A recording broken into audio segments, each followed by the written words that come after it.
Hello everyone, welcome to my mini vlog. So आजको vlog चाहिँ मैले लिटिल फ्लावर स्कुलबाट लिएर आएको छु, जहाँ चाहिँ म एज अ क्रिकेट इन्स्ट्रक्टर काम गरिरहेको छु र अहिले प्राइमेरी सेक्सनको इन्टर हाउस कम्पिटिसन चलिरहेको छ, जसमा भाग लिएका छन् रोज, लिली, डेफोडिल र लोटसले। र पहिलो म्याच हाम्रो रोज भर्सेस डेफोडिलको भएको छ, जसमा डेफोडिलले जितेर फाइनल पुग्यो। र त्यसपछि हाम्रो नेक्स्ट म्याच भयो लिली भर्सेस लोटस, जसमा लिलीले जितेर फाइनल पुग्यो।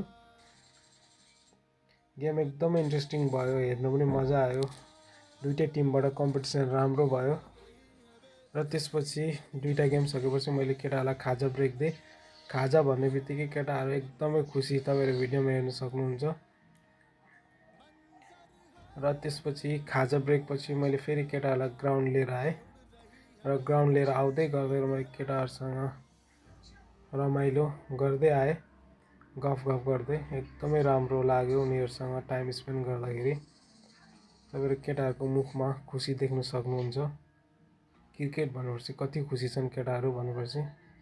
होप उनीहरूको मन कहिले पनि नमरोस् क्रिकेटदेखि। र त्यसपछि मैले उनीहरूसँग गफ गर्दै ग्राउन्डतिर लागेँ